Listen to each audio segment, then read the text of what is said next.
Hey guys, it's Paul, combat veteran, MMA fighter, YouTuber, and today we are going to be checking out the British Army's basic training. Let's get into it.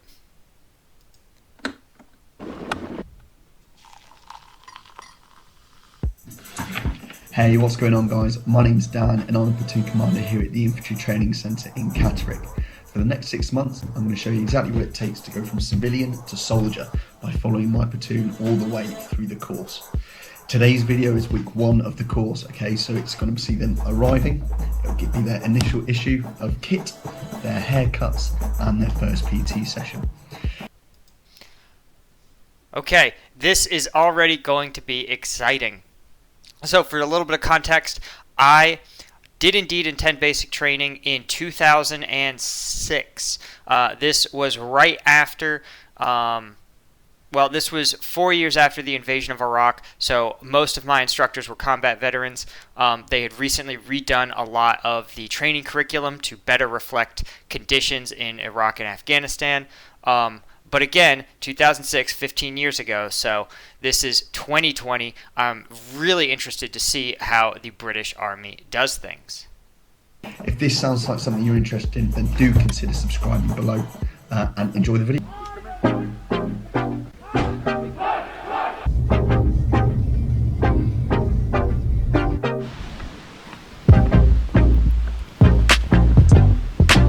Just come in, Paul. Just drop your stuff first, please.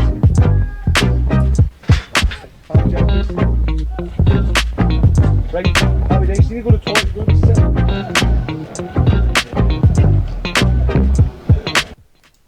Okay, so in the U.S. military, we have what's sometimes referred to as in-processing.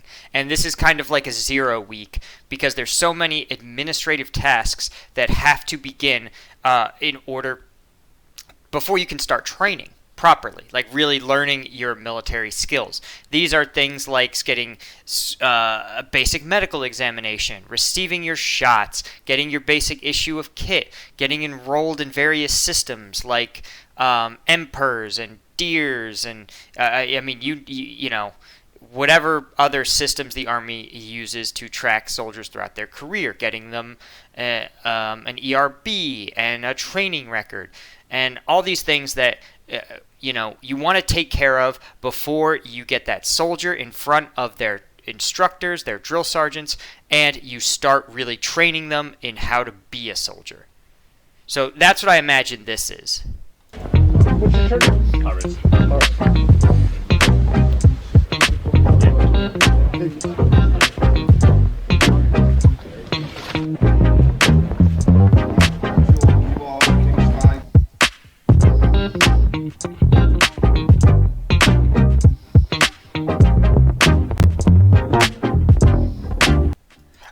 I wonder if they tell them that they all need to show up in formal wear. Again, if anyone in the comments is served in the British military, is that an instruction you get? Like you will arrive in business attire, or is that just a cultural norm? Because if I recall, when I was there was a lot of people that wore clothes that frankly they were prepared to never get back. I think I wore like a polo shirt and like cheap Walmart khakis. Like things that I looked like respectable, but if I never saw again, I would be fine.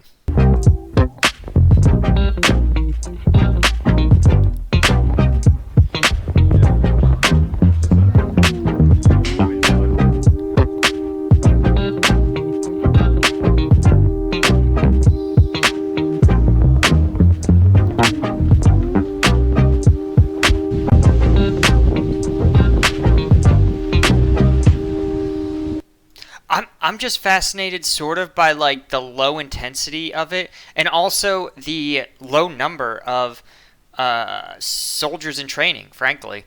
Again, I'm drawing on my experiences. In 2006 and 7, the Army couldn't get enough soldiers. They would waver in everybody. I mean, I had actually perfectly good soldiers, but they would have misdemeanors get waived, neck tattoos, hand tattoos get waved through. So we were just jam-packed packed. We were actually training in trailers that they had sort of created an expanded area just to run more soldiers through basic training.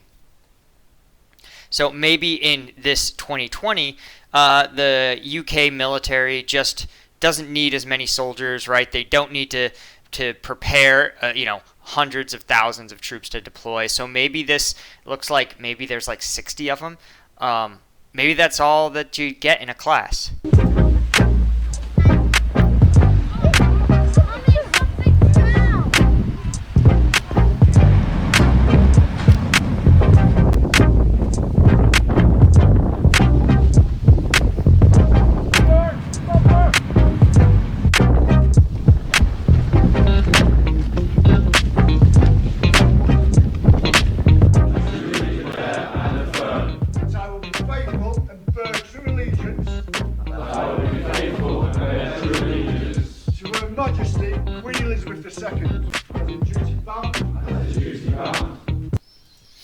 So here's what else is interesting. Yep, that oath sounds very similar. Bearing true faith and allegiance is a big deal for enlisted and for U.S. Army officers.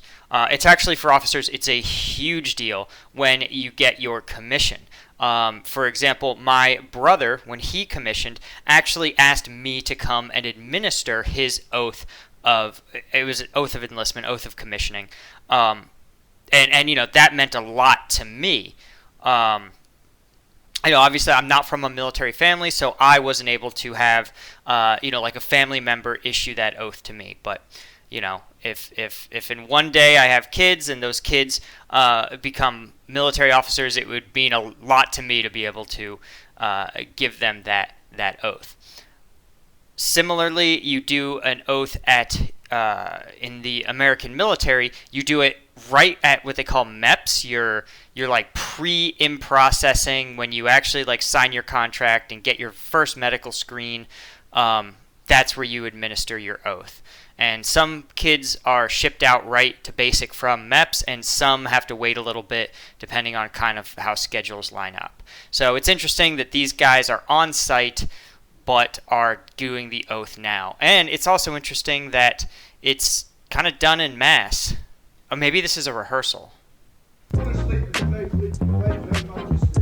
Honestly and faithfully defend Her Majesty. Her heirs and successors. Her heirs and successors.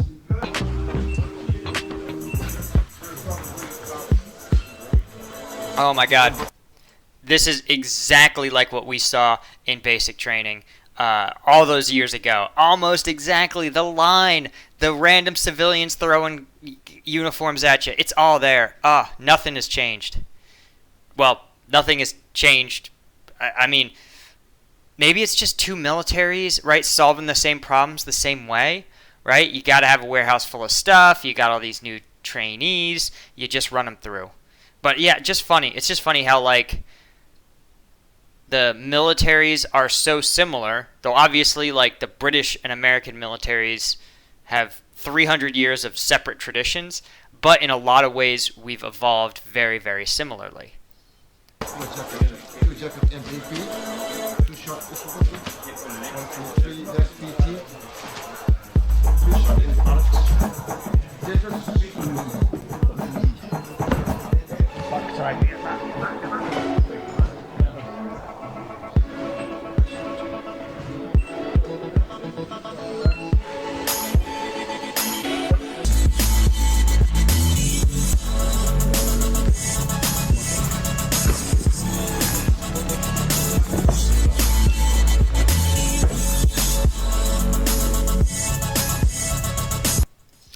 Okay, interesting. Yeah, see, they've gotten them. Now they've got their clothing issue. They're expected to at least look uniform, even though they don't appear to have much of their training yet on how to stand, what parade rest is. Or in the U.S. military, we had, parade rest, attention, different ways that you stand to show respect and deference.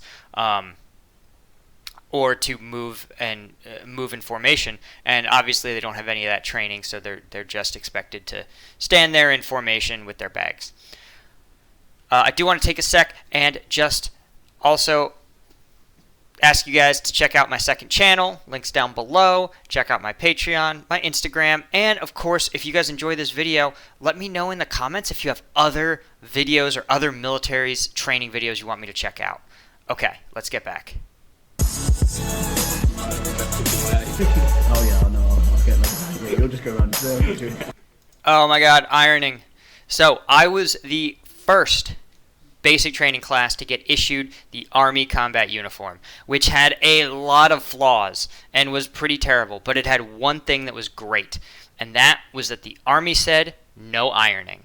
It was wrinkle-free material, it didn't need to be ironed, it just had to be properly laundered, and there was some cultural things where you had garrison ACUs, which were a little less worn, and you had field ACUs, which were very worn, and you generally would have, when your garrison ACUs started to fade and look kind of little gnarly, you would turn them into field ACUs, and then eventually you would destroy them after enough field exercises and buy a fresh pair. But there was no ironing, there was no shoe polishing, because we went over to a khaki shoe, and honestly, it's one of those things where traditionalists feel really strongly about it, but you know, the military definitely needs to cultivate attention to detail, cultivate taking care of your stuff, properly wearing and maintaining your uniform and your appearance, but I believe that there's a lot of other more productive ways to cultivate those skills than to obsess about the appearance of a military working uniform. And so, you know, things like weapon maintenance, personal grooming standard compliance, even stuff like marching, physical fitness is the biggest one, honestly. I think if soldiers, when they were able to pour their energy away from, you know, ironing creases into their pants and polishing their boots, and the Army was just like, no, we want you to demonstrate your proficiency by being committed to physical fitness, that, to me, was a much better use of the military's time or soldiers' time and energy. Of course, the British military still seems to be very traditional.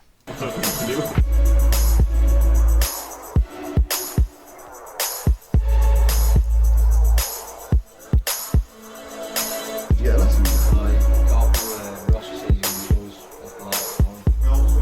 Wow, are those their barracks? Those are so nice. We literally had big steel lockers. I mean, we were in trailers, right? That's so nice. Of course, I appreciate that they've got it already all laid out. It almost looks like on the right, maybe, there's a picture of how the locker is supposed to be laid out. That's pretty helpful. Yeah, interesting. Really, really, really interested to see how the training differs. Already there's a lot. Alright guys, thank you so much for watching. Of course, if you have other videos you want me to see, man, comment down below. Let me know. I'll check out whatever. Also, be sure to check out the Patreon, the merch page, right, where I sell this very military psychedelic coffee mug, letting you know that no environment is too unsafe for coffee. And yeah, check out my second channel, Instagram, all that stuff. Thank you so much for watching, and I will see you in the next one.